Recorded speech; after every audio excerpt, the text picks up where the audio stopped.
What's gonna happen? She's getting lost in space for a bit, isn't she? What the Yo, did she just get killed by her own rod of God? Let this be a lesson, damn it.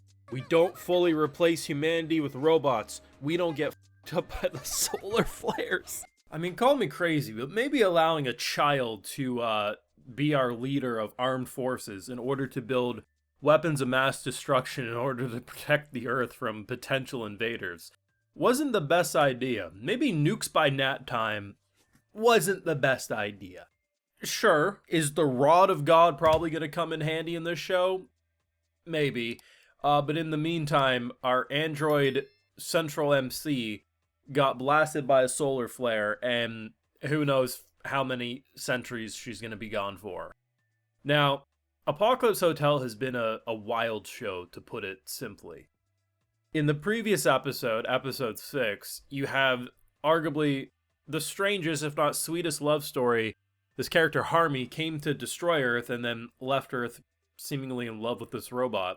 Am I secretly hoping that he saves her? Absolutely. And while technically this Tanuki family is older than they look, like, they try to make you say that, like, oh, hey, this child is like 60 or 70, right? But the thing is if it looks like a spade, if it acts like a spade, then it's a spade.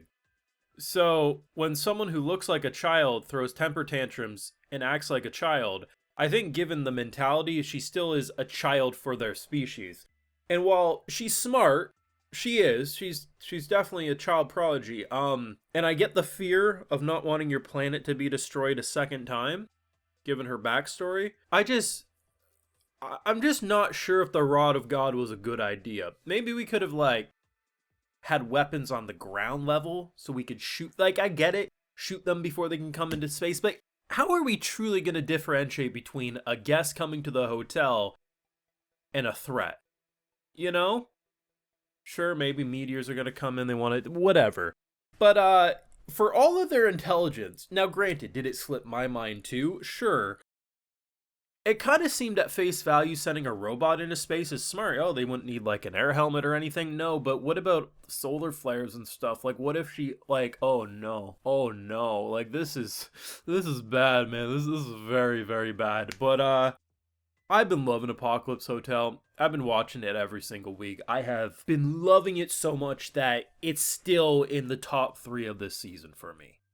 And it pains me greatly that my YouTube audience would prefer me to talk about the panty show than this. I die a little inside every single week. But I said, you know what? How damn good last week's episode was. With how good this episode was, I'm going to do it for myself for once. We're going to talk about the GOAT, one of the anime of the season contenders. And there's so much I've been loving about this show. I already want a second season.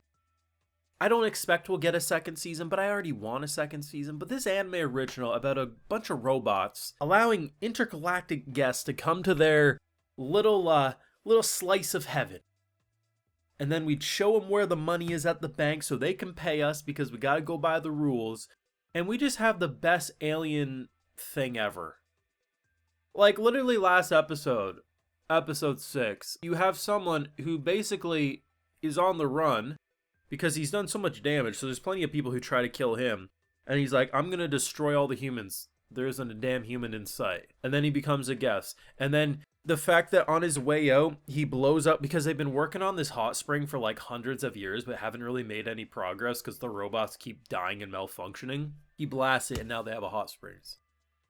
I don't know how the hell they made a romance between some weird alien and a robot like legitimately the best romance I've seen this year, or at least one of them, but they did so. And I thought to myself, there's no way they're going to top the Harmy episode, and while I don't think they topped it, I do truly believe they, like, came very, very close. I get the fear and, like, wanting to protect, because we know this whole Tanuki family lost everything, right?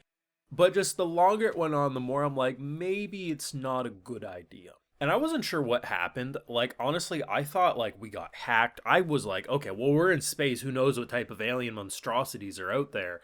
The idea of a solar flare just completely frying her. Now, honestly, I thought she was going to be completely knocked out. And, like, she'd wake up 30, 40, 50, 100 years from now, right? Like, we did a 70-year time skip in this episode alone to build the rocket and everything. So we know they do a lot of time skips. And when, your family of raccoons are able to live far much longer than your average human, and robots are living thousands of years as long as they're powered up, I mean, it makes sense, right? Now, honestly, I'm expecting we're going to do another time skip because there's one of two things. My assumption is we'll do another big time skip before she comes back home. Maybe we'll have an episode where it's dedicated to her struggling away from everyone and then coming back. It's 100, 200 years later. Or she'll actually find her way back home very quickly because of maybe Harmy or another one of the guests we've already experienced before. Maybe we did some promotion, some advertising, and there's going to be a guest that will see us, right? Either way, at face value, building a laser of mass destruction to protect from potential invaders, maybe even asteroids that might come to Earth, kind of makes sense. But at the same time, one of the robots that is a part of our crew has a giant death laser. And while sure that death laser hasn't been able to annihilate everything, at the same time, we're not defenseless, right?